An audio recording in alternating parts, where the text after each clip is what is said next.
ever felt like you were being watched? The hair on the back of your neck standing up, sensing something's not right. As a child, we're told stories of monsters under the bed and shadows lurking in closets, tales meant to send shivers down our spine. But what happens when those tales become terrifyingly real? In the quiet town of Townsend, Massachusetts, the nightmare didn't stay under the bed. Today, we're diving into the chilling true crime story that's scarier than fiction, the case of Daniel LaPlante. Daniel LaPlante was born on May 15, 1970, and raised in Townsend, Massachusetts. He had a rough upbringing filled with abuse and sexual assault from multiple adults, including his own father, so he began acting out early. At school, he struggled socially as well as academically. Most of the other children referred to him as creepy and smelly due to his lack of personal hygiene. They shunned him, leading Daniel to act out for attention from adults instead. This led school officials to refer LaPlante to a psychiatrist who diagnosed him with hyperactivity disorder. Sadly, Daniel continued to be abused at home, and shortly after starting therapy with the new psychiatrist, he began to experience abuse there as well. The psychiatrist sexually abused Daniel every time they had a session, further impacting LaPlante's already deteriorating mental state. When he was around 14, Daniel began to practice his breaking and entering skills. He started with small thefts, breaking into cars and houses and stealing valuables to hawk for cash. But by the time he was 15, LaPlante had developed a taste for playing mind games with the people he robbed. He began to leave small things behind and rearrange furniture to torment families and remind them that they were unsafe in their homes. On some occasions, Daniel didn't even take things. He would sneak into houses purely for the joy of psychologically torturing whoever lived there. In 1986, when Danny was 16, he obtained the phone number of Annie Andrews, a local girl around his age who lived just on the other side of a small forest behind Daniel's home. He had cut through the forest paths many times when breaking into homes, and he had been watching Annie and her family for a while. The Andrews home consisted of Annie, her younger sister Jessica, and their father Brian. When LaPlante called, he convinced Annie that he went to a different school and had gotten her phone number from a student.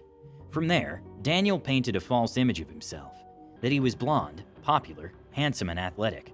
The two teens talked on the phone often and eventually settled on a date to finally meet in person, when Daniel offered to take Annie to the county fair.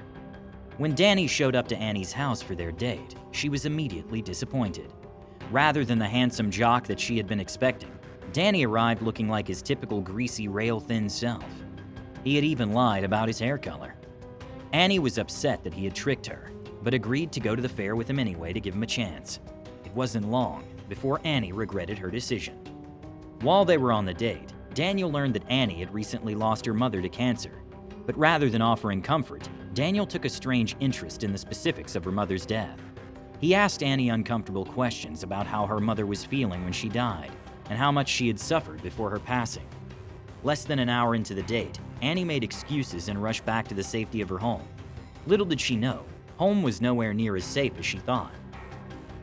Annie did not agree to see LaPlante again, and she refused to take his phone calls, hoping that he would just forget about her and move on. In the meantime, to try to process their grief, Annie and Jessica attempted to perform a seance to contact their mother, using a Ouija board. Throughout the night, the young girls heard rhythmic knocking on their bedroom walls that seemed to confirm that they had connected with a ghost during their seance. The girls whispered to the entity, believing they were talking to their dead mother. They would ask the spirit questions, to which it would respond with knocks of reply on the wall. This continued for several evenings, but eventually the girls began to get a bad feeling. Items had begun to go missing from the house, and the girls' father would occasionally come home to strange messes, or the furniture being rearranged. When Brian confronted the girls about this, they confessed to the strange occurrences that they had been experiencing. Their father ordered them to stop playing games and making up lies, but otherwise didn't punish them, as he believed that they were just processing the death of their mother. The strange knocking in their bedroom continued daily, but one night in January 1987, the girls heard the tapping again, not from their walls, but from the basement. Annie and Jessica armed themselves with a kitchen knife before heading down to investigate. What they found shocked them. A message written in blood red on the wall. "I'm in your room. Come and find me." Terrified, the girls fled the house and sought the help of a neighbor to call their father. Brian quickly returned home, and the girls insisted that they were being haunted by some sort of malevolent demon. Brian believed that the girls were still acting out for attention and ordered them to clean up the message in the basement and immediately put them both into counseling. The knocking continued for several weeks until one night the girls found yet another sinister message, this time written on Annie's wall. "I'm back. Find me if you can." Again, the girls fled to the neighbor's house and called their father to come home. Rather than picking up the girls first and calming them down, Brian decided to go into their home alone and prove that no malevolent entities were haunting them. But when he stepped inside, he could immediately tell that something was wrong. The house was in absolute disarray, something that the neighbor and the girls hadn't mentioned at all. Whoever had wrecked the place had done so after the girls had left. Brian made his way up the stairs to the girls' bedroom, where he found a new message painted on the wall: "Marry me." He was then met with a horrifying sight: Daniel LaPlante standing in the corner. He was wearing the wedding dress of Brian's late wife, and in his hands was a hatchet. Brian immediately attempted to grab Daniel, but as he chased LaPlante through the house, Danny seemed to disappear. Local police were called and immediately began to investigate, searching the house for possible entry points that LaPlante had taken advantage of to get in and out so easily. They quickly figured out that there was a crawl space in the girls' room, hidden behind a cupboard that was built into the wall. Officers discovered Daniel hiding in the crawl space and immediately arrested him. But the horrifying discoveries weren't over for the Andrews family. Daniel LaPlante had been living inside the walls. Daniel had carved a small passageway slowly but surely throughout the home, and there were tiny peepholes that allowed LaPlante to watch the family in any room, at any time. It became clear that Daniel had been the one pretending to be the ghost of the girls' mother. Had the girls not fled that night, they might have been the ones to find Daniel with the hatchet instead of Brian. LaPlante was placed in a juvenile facility until October 1987, when he was released and immediately went back to his life of crime. He committed a string of burglaries, eventually settling into his old habits of playing mind games with the different households. Daniel grew to focus his attention on the Gustafson family. He could reach their house through the paths in the woods behind his home, so LaPlante broke in multiple times to rearrange furniture and steal from them. On the morning of December 1st, 1987, Andrew Gustafson went to work, leaving his pregnant wife Priscilla and their two young children, Abigail and William, at home. This gave Daniel the opportunity that he needed to invade the home, and using a handgun that he had stolen from a neighbor's home, tortured and killed Priscilla, Abby, and Billy Gustafson. LaPlante was not strong, so he held the gun to the family's heads as he restrained them, to keep them from fighting back. Andrew Gustafson returned home from work that evening to a gruesome sight. His wife had been raped and shot point blank with a handgun. Both children had been drowned in the bathroom. Andrew's entire family had been wiped out in a single afternoon. It wasn't long before authorities linked the murder of the Gustafson family with Daniel LaPlante. Daniel fled Townsend, and a manhunt ensued. A few towns over, Daniel broke into a woman's home and kidnapped her using her own van. She managed to escape by jumping out, and in the process, LaPlante was seen by a helpful bystander who had remembered his photograph from the news. Police officers found Danny curled up in a dumpster less than 2 days after the manhunt began. He had a loaded gun hidden in his underwear when he was arrested. A hair belonging to little Abby Gustafson was then discovered on his sock, cementing his guilt. During Daniel's trial, the prosecutor mounted a massive case against him.